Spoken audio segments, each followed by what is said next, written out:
se presentaron problemas de que no sé por qué se cortó lo que es la grabación que habíamos iniciado, y hoy nuevamente se está iniciando otro proceso de grabación. Entonces va a haber un problema de que la tutoría les va a aparecer como cortada, porque va a aparecer primero la parte que habíamos visto hasta acá, hasta el inicio, y esta es otra parte que va a quedar grabada. Yo espero que quede grabada, porque la vez pasada me dio lo mismo problema en otra asignatura y al final no me grabó nada. Entonces vamos a comenzar desde acá, como que fuera una nueva grabación. Entonces, y acá vamos a avanzar lo más rápido posible, porque ya solo falta una hora. Entonces estábamos hablando de los procedimientos que debe seguirse para conservar el currículo, y mencionaba que existían dos grandes áreas. La primera, el conocimiento del contexto y detección de expectativas, intereses y características de los alumnos. En ella influye lo que es el contexto. De ella se desglosa, lo que es el contexto sociocultural, que hablábamos de que se buscaba que los alumnos construyan su propio aprendizaje y desarrollen una serie de habilidades de pensamiento que les permita aprender por sí mismos en el presente y a futuro. El contexto sociocultural es un elemento básico para lograr procesos afectivos.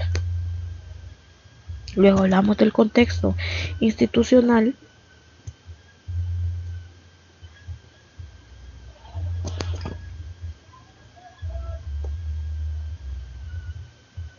Hablamos de lo que era el contexto institucional, que va a ser la parte de donde el estudiante va a estar involucrado en lo que es la institución educativa. Luego, a partir de algunas sugerencias concretas que mencionábamos para obtener información sobre el contexto en forma directa, que mencionábamos que podíamos hacer reuniones con padres y otros miembros de la comunidad, hacer un recorrido por la comunidad con los alumnos para observar diversos aspectos y situaciones, realizar entrevistas individuales o colectivas, visitas a los hogares, el comercio, las empresas, etcétera, en que los alumnos, solo en compañía del docente, solicitan a las personas de la comunidad sus opiniones sobre las costumbres, los valores, las tradiciones, la historia, las expectativas y los problemas, etcétera, que perciben en su localidad. Podemos también, decíamos, hablar de visitar instituciones, si los hubiera, como por ejemplo el Ministerio de la Cultura, algún centro de salud. También los estudiantes pueden investigar en sus hogares, con sus vecinos, sobre diferentes aspectos relacionados con la vida de su comunidad. También podemos elaborar alguna serie de encuestas de opinión sobre aspectos relativos a la realidad histórica y sociocultural de la comunidad. Entonces, es toda esta aglomeración de manera de cómo recopilar información, nos va a llevar a tomar una serie, a conocer lo que es una serie de características que un determinado estudiante pueda tener, debido a que proviene de un determinado grupo familiar y social, y sabemos que las características van variando, también pueden haber costumbres diferentes, valores y hábitos. Entonces eso implica que cada miembro de esos grupos son portadores de una cultura y se convierten en una fuente esencial para conocer el entorno en que se desarrollarán los procesos de enseñanza y aprendizaje. Obviamente las diferencias y las similitudes culturales son de diversos grados en los grupos étnicos, indígenas, blancos, negros, etc. Por ejemplo, los rasgos culturales característicos serán muy diferenciados y más fáciles de percibir. No obstante, también hay características peculiares en los niños de zonas urbanas marginales, que los diferencian de las zonas rurales, de los inmigrantes o de los niños de diversas sectas religiosas, por ejemplo. Entonces, toda esta gama de que hemos mencionado para poder obtener información va a llevar a que conozcamos las expectativas, necesidades e intereses de los alumnos, y luego podemos organizar y sistematizar la información recopilada. Por el otro punto, en donde hablábamos también para poder determinar las necesidades, intereses y expectativas de los estudiantes, Podemos tomar algunas técnicas como el sociograma, consiste en representaciones espontáneas que hacen los alumnos sobre determinadas situaciones, vivencias o acontecimientos. Podemos hablar de relaciones grupales, se entrega a cada grupo una hoja para que sea un dibujo y que represente él en la relación con otras personas. Podemos hablar una dinámica de conozcámonos mejor. Podemos preguntarle mediante otra dinámica que se llame así quiero ser. Podemos preguntarles también las 5 cosas que más me gustan. Entonces, cada una de estas técnicas lo que me va a ayudar es conocer a mis estudiantes. Con cada una de ellas yo voy a conocer sus necesidades y los intereses que tienen, para luego poder hacer un proceso de organización y sistematización de la información recopilada. Entonces, en el otro punto que aparece acá, la otra rama importante que debemos de tener en cuenta es la planificación del proceso curricular, particularmente los procesos de enseñanza y aprendizaje en el marco de este contexto. Entonces, en ese punto de acá tenemos las fuentes, podemos hablar de fuentes.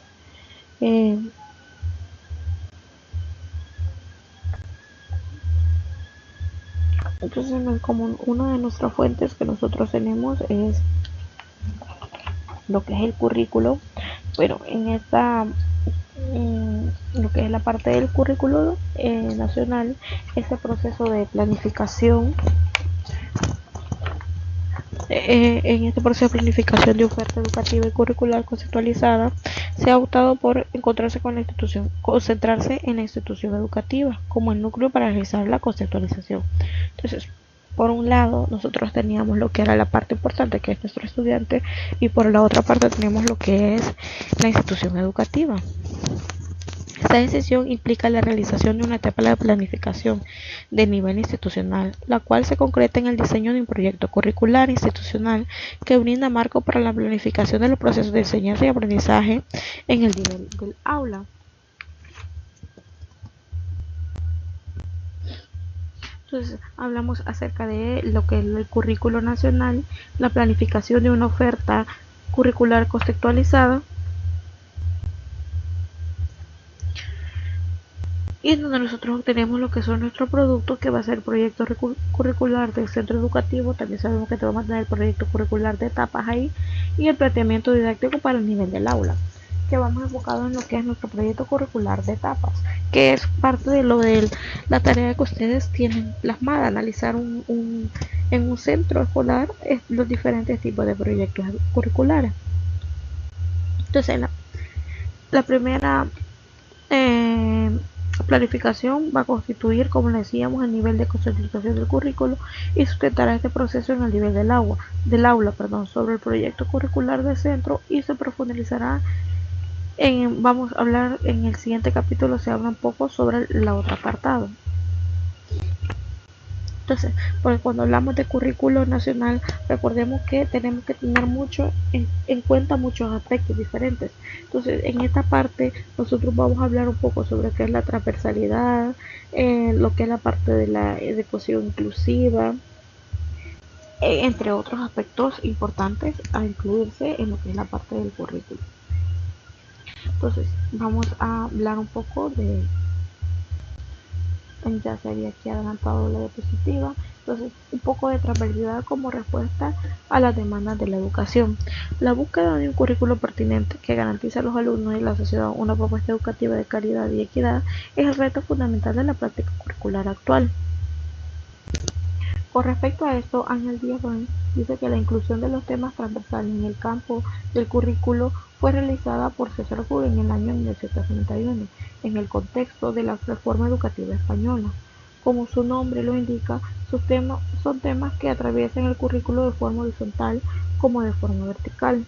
Son temas que pueden constituirse como ejes vertebradores del trabajo académico de un mismo ciclo escolar, con la posibilidad de poder ser trabajados en diferentes asignaturas en un mismo lapso de tiempo escolar. Entonces, ahí es de ahí donde se habla de su verticalidad.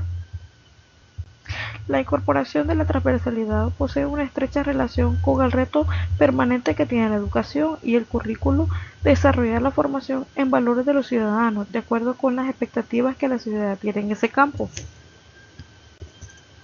Algunas características comunes de los ejes transversales son un medio para impulsar la relación entre escuela y entorno, ya que se abren a la vida y se empapan de la realidad social.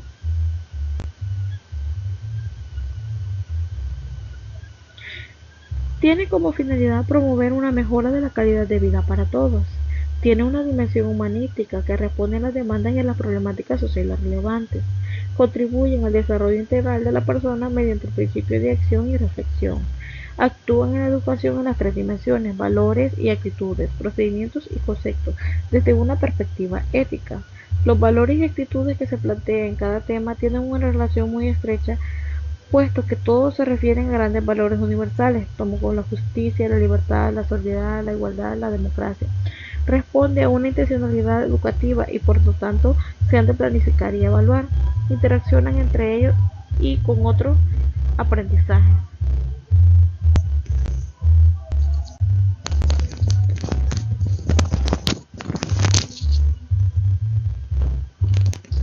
Entonces, ahí podemos encontrar en la página 189 algunas otras características comunes de los ejes transversales.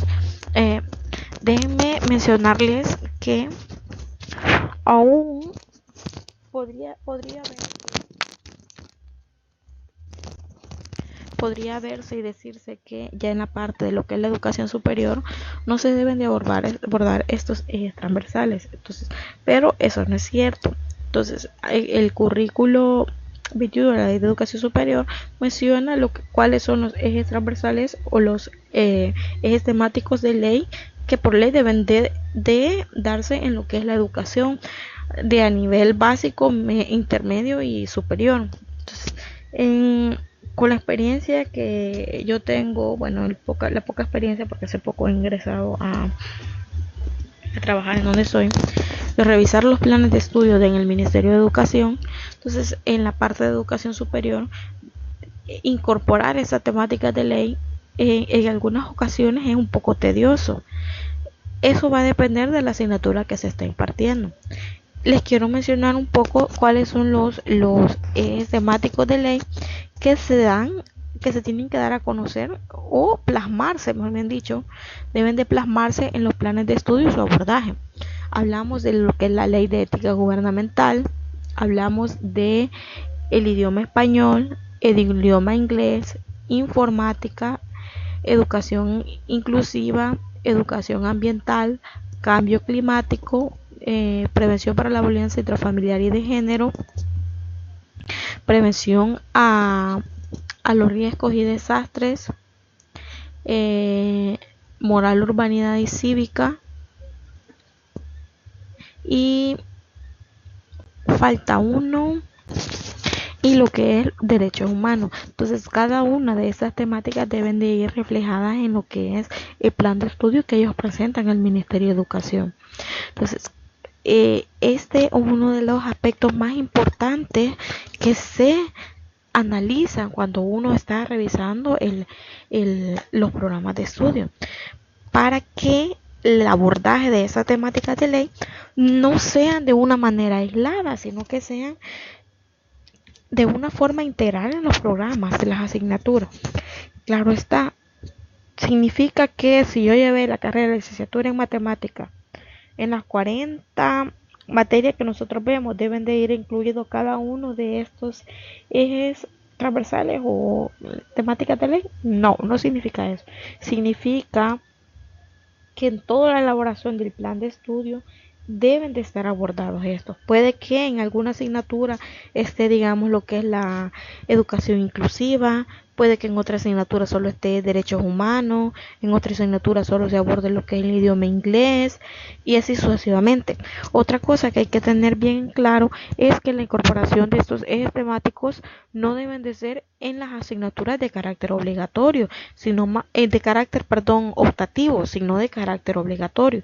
¿Por qué en las de carácter optativo no? Sabemos que cuando se ofertan asignaturas optativas, se ofertan diferentes asignaturas optativas. No no solamente uno. Digamos que se ofertan 3 de ellas y solamente en una de ellas se aborda como 5 ejes transversales.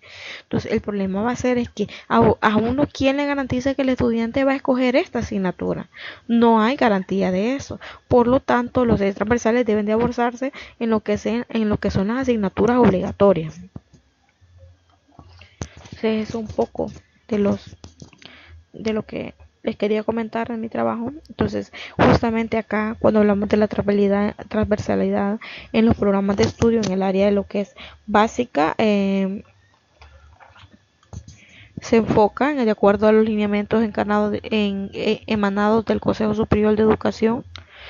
Se plantea un único eje transversal para el currículo, bueno, esa es de la parte del currículo costarricense.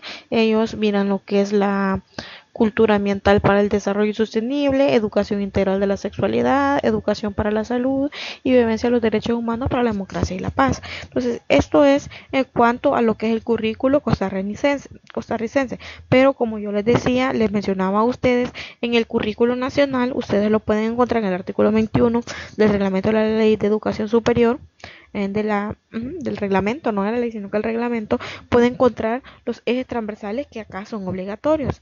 Lamento no haberse los puesto ahí en una diapositiva, pero los ejes de acá son la ley de ética gubernamental, idioma español, idioma inglés, informática, la educación ambiental, educación inclusiva, prevención para la violencia intrafamiliar y de género, prevención para la gestión de riesgos a desastres, cambio climático, moral, urbanidad y cívica y derechos humanos. Entonces, todos estos ejes deben de ir plasmados en los programas de estudio, tanto de nivel básico como de nivel superior. Es decir, no, la universidad no se escapa a tener que plasmar estos ejes en sus planes de estudio. Deben de ir incluidos.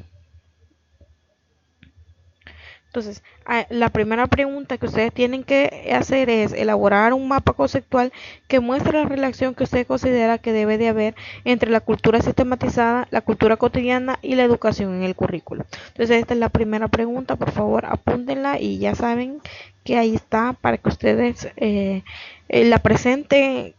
Creo que tienen hasta para el sábado. Me voy a tomar por los problemas que hemos tenido de grabación, me voy a tomar el tiempo de poderles enviar la presentación para que ustedes la tengan más a la mano. Entonces, la otra propuesta era explicar en resumen las estudiantes sobre la educación para la diversidad, la educación inclusiva y la adecuación o adaptación curricular. Entonces, desde la página 193 a la página 201 del libro base Fundamentos del Currículo. Entonces, la educación inclusiva para la diversidad y la educación inclusiva y la adecuación o adaptación curricular a manera de como algo general, a manera de algo general, tenemos lo que nos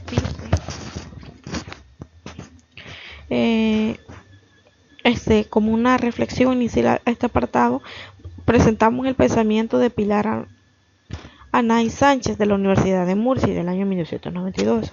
Él dice que el currículo constituye el elemento central para diseñar la respuesta a las diferentes necesidades educativas de los alumnos que acuden al aula. Un currículo que traslada el centro de atención del proceso de enseñanza-aprendizaje desde el contenido al sujeto, para proporcionar a todos los alumnos una igualdad de oportunidades en su formación.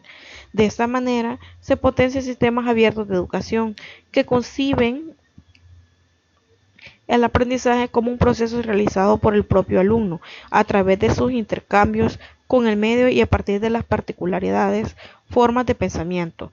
Ello promueve una escuela abierta a la diversidad, que permite la adecuación y la adaptación del currículo a las necesidades educativas que presenta cada alumno. Por tanto, se hace necesario un único marco curricular básico de carácter abierto y flexible que irradie las orientaciones y programas precisos para adecuarse a las exigencias particulares de cada sujeto, a la vez que considera las características concretas del medio en el que debe de aplicarse.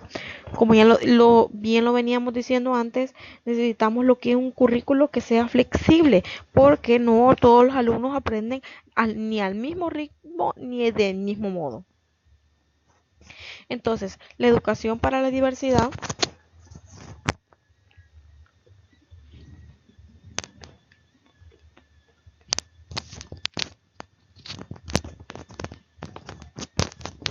en la intención de querer alcanzar justamente los currículos pertinentes del que estábamos hablando, es necesario partir del reconocimiento de la diversidad cultural como un elemento esencial al momento de desarrollar la tarea curricular. En esta línea es valioso el pensamiento de Martín y Maury en 1996, quienes expresan que la calidad del proceso de enseñanza y aprendizaje depende fundamentalmente de la capacidad de ajustar la intervención del docente a las variadas necesidades educativas de todos los alumnos. Otro aporte significativo en esa temática es el de Joan Muntaner del 2000, quien se refiere a distintas fuentes provocadas para la diversidad educativa. Entre ellas está lo que es el alumno, diversidad de capacitaciones, de motivaciones y de intereses, con ritmos y estilos de aprendizaje distintos. El profesor, diversidad de características, de formación, de motivaciones, de intereses, de expectativas. Las materias curriculares, diversidad en las estrategias para su introducción y desarrollo en la escuela, en la metodología, en los materiales disponibles. Y esta social, que es la diversidad en las culturas previas y paralela a la escolarización de posibilidades de intercambios. Según Muñoz, Rue y Gómez, en 1993, la diversidad se fundamenta en 4 razones sociales, al considerar la educación como un medio de compensación de las desigualdades sociales; culturales, al concebir la realidad humana como plural, abierta y relativa; éticas, al considerar la profesión educativa como una actividad promocionadora y no sancionadora ni selectiva; psicopedagógicas, al considerar el aprendizaje como un proceso social de reconstrucción del pensamiento personal. La definición de educación inclusiva. En la Conferencia Mundial sobre Necesidades Educativas Especiales solicitó a la comunidad internacional apoyar la idea de una educación inclusiva que envuelva a todo el mundo,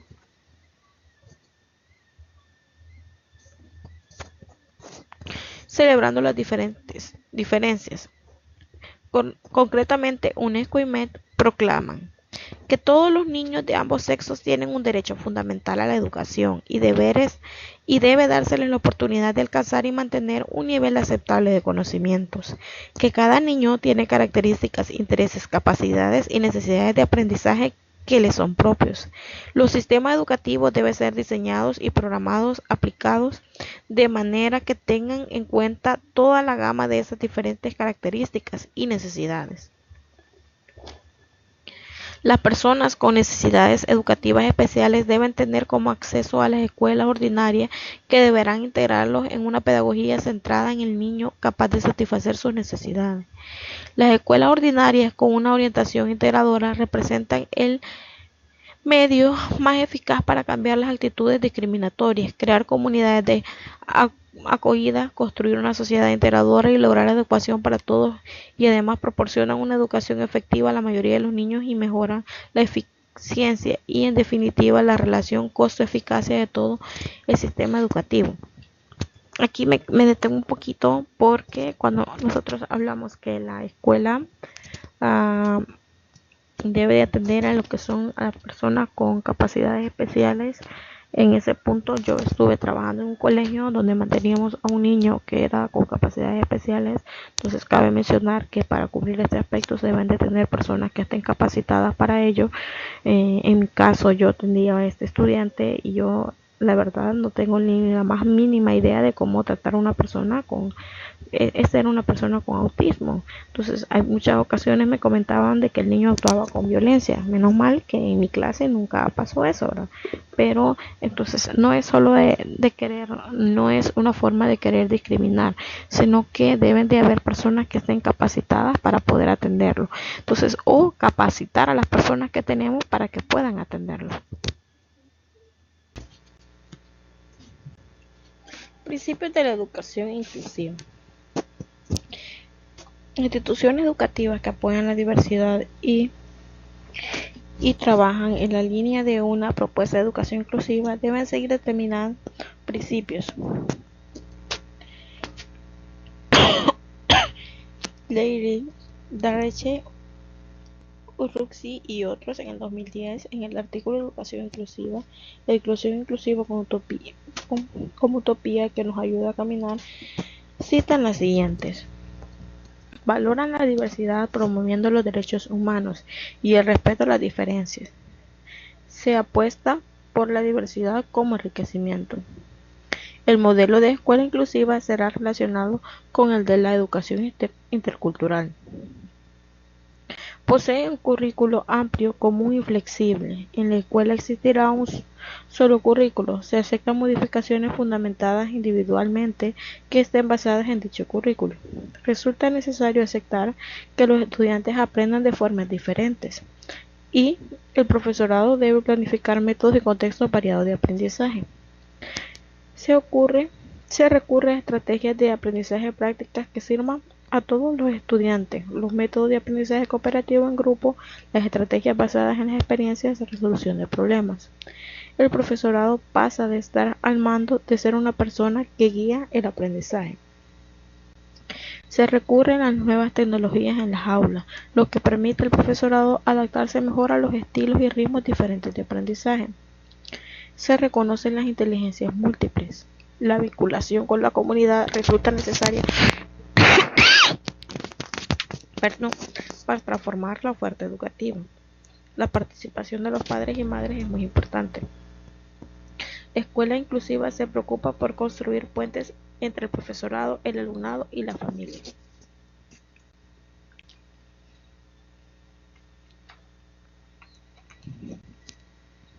Antes de hablar un poco de las adecuaciones y adaptaciones curriculares, quiero mencionarles algunos retos de la educación inclusiva. Según Moriña Díez en el 2004, volver a pensar el currículo para mejorar la respuesta a la diversidad. El currículo debe recorrer toda la diversidad existente en los centros y en las aulas. Se tratará de superar el etnocentrismo cultural existente en muchas propuestas curriculares y adoptar el pluralismo cultural y propio de sociedades inclusivas.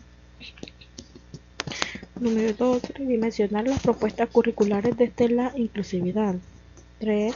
Responder a la diversidad de manera amplia. 4. Reestructurar la cultura y la organización del centro. 5. Reconstruir la cultura y la organización del aula. Ahora procedemos a hablar de lo que son las adecuaciones o adaptaciones curriculares. La búsqueda de una oferta educativa y curricular que sea una respuesta a la diversidad cultural y en especial a la educación inclusiva encuentra una estrategia válida para acercarse a las necesidades especiales de los alumnos en las denominadas adecuaciones o adaptaciones curriculares. De acuerdo con Patricia Díaz Caneja y Rosa Ruiz de Apodaca, en el 2010, las adaptaciones curriculares son estrategias educativas para facilitar el proceso de enseñanza-aprendizaje en algunos alumnos con necesidades educativas específicas.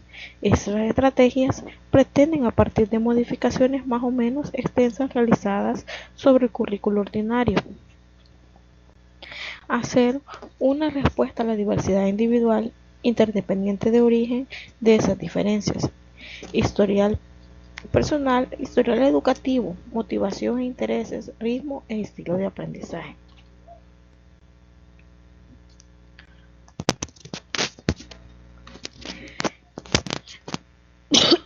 Entre los elementos de las adecuaciones o adaptaciones curriculares, de acuerdo a González Gutiérrez del 2002 en el Programa Nacional de Actualización Permanente de la Secretaría de Educación Pública, se requiere la presencia de 3 elementos básicos. Una es la detección y evaluación de necesidades educativas especiales. Este es el primer elemento para realizar las adecuaciones curriculares. Al realizar la evaluación, se debe pensar que las necesidades educativas son un continuo que va de las inespecificaciones presentes en la mayoría de alumnos a las más específicas, que son las especiales y que solo pueden identificarse mediante la evaluación de la psicopedagogía. La propuesta curricular o guía concreta del trabajo escolar que realizará el alumno. Consiste en la propuesta curricular o la planificación específica para cada alumno. Este segundo elemento se basa en los planes y programas de estudios vigentes, en las condiciones institucionales y en las características del alumno. El otro elemento son los criterios y los procedimientos de evaluación. Los criterios y procedimientos para evaluar a las adecuaciones curriculares constituyen el último elemento de la realización de las adecuaciones curriculares. Criterios que deben basarse en la propia propuesta curricular y el grado de avance de alumno con necesidades educativas especiales. Entonces, a la hora de valorar lo que es una adaptación, una adecuación curricular, es de tomar en cuenta estos diferentes elementos. Entonces, los niveles de adaptaciones curriculares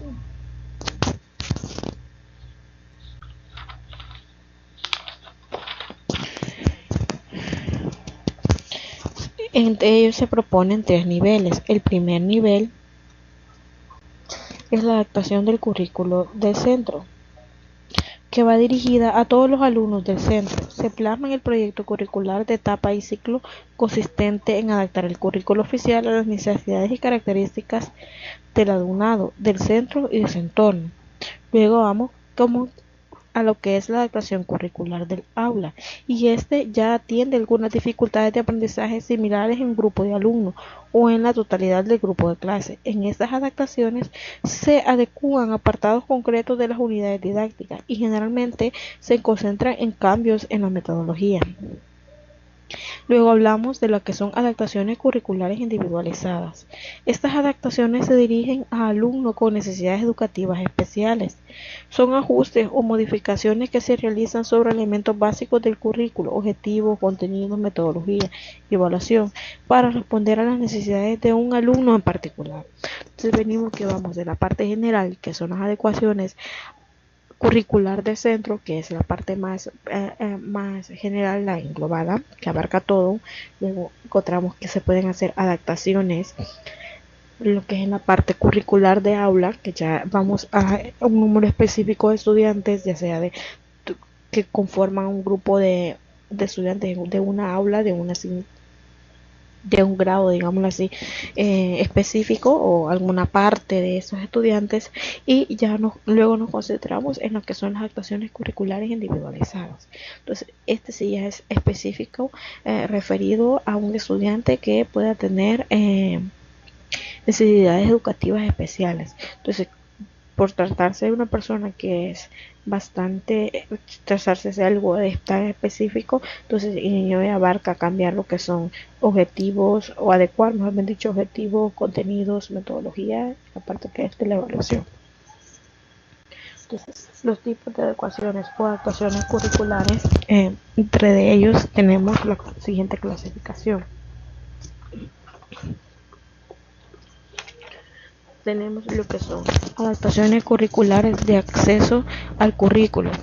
Son modificaciones o provisiones de recursos especiales, materiales, personales o de comunicación que facilitarán que algunos alumnos con necesidades educativas especiales puedan desarrollar el currículo ordinario, o en su caso el currículo adaptado. Las adaptaciones curriculares de acceso pueden ser de dos tipos: una de acceso físico, que son recursos especiales, materiales y personales, por ejemplo, eliminación de barreras arquitectónicas, adecuada iluminación y sonoridad, mobiliario adaptado y profesorado de apoyo especializado. De ellos podemos hablar acerca de cuando tenemos un estudiante que es zurdo, digamos que no es tan avanzado el caso, pero es zurdo, tener los pupitres adecuados para una persona que es zurda. También podemos hablar cuando tenemos personas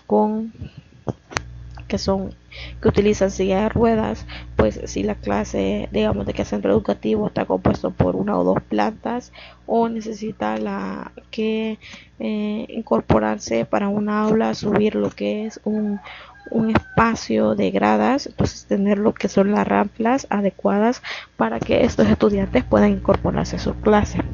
De acuerdo, tenemos el otro que puede ser de acceso a la comunicación, y en estos hablamos de materiales específicos de enseñanza-aprendizaje, ayudas técnicas y tecnológicas, sistemas de comunicación complementaria y sistemas alternativos, por ejemplo, materiales escritos en braille, lupas, telescopios, ordenadores, grabadoras y lenguaje de signos. podemos darnos cuenta de que acá en nuestras en el transcurso diario en las aulas que son en las escuelas que son, digámoslo así, atienden a personas no con discapacidades especiales, con capacidades especiales. Yo por lo menos en mi caso, yo nunca vi de que en mi escuela donde yo estudié en el instituto, bueno, por lo menos no en mi grado, atendieran a personas que es ciega y que tuvieran el sistema de braille. Nunca lo vi. Eh, Más bien en nuestro país existen lo que son las escuelas especiales que tienen este tipo de estudiantes. Y como les decía, va, por ejemplo, un sordomudo de una persona un maestro debería estar capacitado para poder usar el lenguaje de señas, que le ayudaría mucho a este estudiante. Pues en la Universidad Nacional se dio un caso, yo vi en ese caso de un estudiante que era sordomudo, pero que a él le tocaba andar con su, no sé si es la mano o no sé qué era de él, que le andaba ayudando a traducir todas las clases. Entonces, ¿cuándo podría hacerse de que el docente pudiese dominar esta técnica para poder facilitarle la clase? Ahora vamos con las adaptaciones curriculares individualizadas poco significativas. Son adaptaciones poco significativas aquellas modificaciones en los elementos de acceso al currículo que permitirán al alumno desarrollar las capacidades enunciadas en los objetivos de etapa, entre ellos recursos humanos, distribución de los espacios, disposición del aula, equipamiento y recursos didácticos, horario y agrupamiento de alumnos, empleo de programas de medición o método de comunicación alternativa. Son también adaptaciones curriculares individualizadas poco significativas las que se afectan a los elementos del currículo, tales como la metodología, el tipo de actividades y los instrumentos y técnicas de evaluación. El rasgo fundamental de esta clasificación es que no afectan los objetivos educativos, ya que siguen siendo los mismos del grupo al que pertenece el alumno. Adaptaciones en los elementos de acceso. Son elementos de acceso al currículo los que posibilitan el desarrollo curricular, recursos humanos, técnicos y materiales, y la organización y optimización de los mismos. Si logramos acertar en la adaptación de los elementos de acceso, podríamos evitar la realización de otras adaptaciones. Adaptaciones en los elementos humanos. A la actuación en los espacios y aspectos físicos se refiere a accesos al centro y movimiento por sí mismo, eliminación de barreras arquitectónicas, ubicación del alumno en el aula, disposición del mobiliario y regularidad en su colocación, adecuación de los espacios tanto para el trabajo en grupo como para la atención individual, condiciones físicas de los espacios, iluminación, sonoridad, accesibilidad, favorecimiento de las interacciones entre los elementos y personal.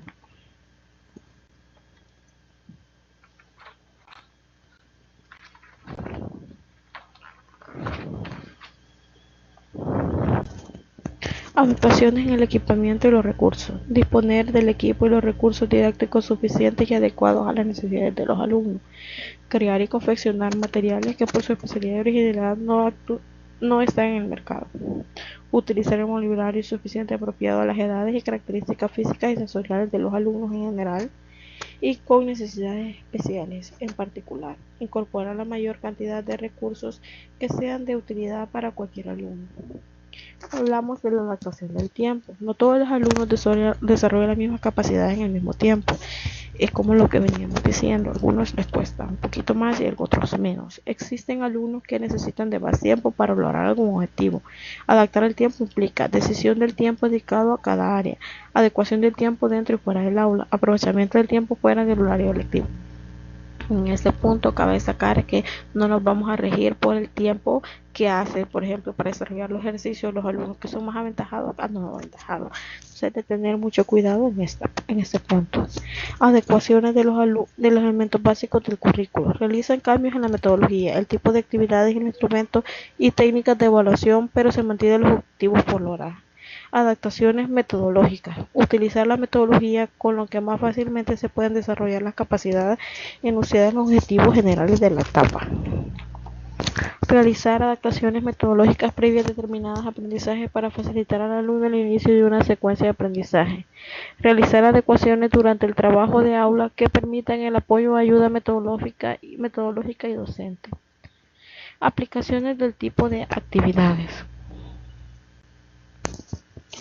Realizar las adaptaciones a las actividades por realizar en la programación del aula para llenar necesidades de carácter individual. Tener en cuenta al seleccionar las actividades, los intereses y motivaciones del alumno, la funcionalidad de los aprendizajes, el momento evolutivo en que se encuentra el alumno y la historia académica del alumno. En lo que son la parte de las actividades, tal vez nosotros venimos con una actividad que la íbamos a tener empezar a desarrollar, pero en el transcurso del desarrollo de la clase nos damos cuenta que tal vez esta actividad no iba a tener muy buenos resultados. Entonces podemos adecuar esta actividad teniendo muy en cuenta lo que son los intereses del estudiante y ver si el estudiante se siente motivado para realizarla. Entonces tenemos que tomar en cuenta la funcionalidad de los aprendizajes y el momento evolutivo en el que se encuentra el alumno. Para ello es, como lo veníamos diciendo anteriormente, se necesita tener un conocimiento de cada estudiante, ¿sí? Entonces, yo sé que puede costar decir, conocer a los estudiantes, si son bastantes, que no sé quién, entonces, pero debemos de conocer a cada uno de ellos. Y por último tenemos adecuaciones en evaluación. Seleccionar los instrumentos de evaluación más adecuados para cada alumno. Utilizar la evaluación como herramienta para tomar decisiones y mejorar los aprendizajes y no con carácter sancionador. Involucrar a la familia en la acción evaluadora para que permanentemente conozca la situación del niño, realizar adaptaciones tanto a las estrategias como a los instrumentos y a los criterios de evaluación para responder necesidades específicas de los alumnos. La intención de un examen debe de ser de una evaluación conocer el nivel de aprendizaje que tiene el estudiante. Nunca debe ser la finalidad decir voy a castigar al estudiante, se ha portado mal y hoy me la va a pagar en esta evaluación, en esta sí me lo voy a quebrar. Entonces podemos ver en internet muchos memes acerca de esto. Entonces eso es lo que debemos de tratar de evitar, ¿sí? Nunca debemos de tomar una evaluación como un castigo para un estudiante, ¿sí? Entonces en esta viene la tercera pregunta que se le va a hacer y la segunda pregunta, perdón. En El Salvador, ¿sabe usted si existen, aquí le voy a pedir que siga interrogación, si existen políticas educativas para los estudiantes con necesidades educativas especiales? ¿Considera usted un derecho a que se les realice adecuaciones curriculares, tener éxito en proceso de aprendizaje? Enuncie algún tipo de estas adecuaciones y explique en qué consiste. Y como les decía, el material no lo vamos a revisar el otro, así que les voy a dar ya sobre las preguntas. La número 3, ¿cómo debería tener lugar el proceso de aprendizaje matemático a cualquier nivel? La número 4, ¿cuáles son las ventajas de utilizar la resolución de problemas en la ciencia de las matemáticas? ¿Por qué esforzarse por conseguir tales objetivos? Entonces, estas dos últimas preguntas las vamos a desarrollar en lo que es esta semana que viene en la tutoría de repaso. Y pues les doy las gracias por la atención prestada y por haberme aguantado en este momento que me encuentro un poquito mal de salud, pero hemos culminado por lo menos la parte de análisis de lo que era el libro. Solo nos queda analizar y estudiar lo que es material complementario, que lo vamos a desarrollar en esta semana. Bueno, esto por hoy ha sido todo. Les deseo que pasen un feliz día y pues nos vemos en la otra tutoría que va a comenzar a las 10. Gracias.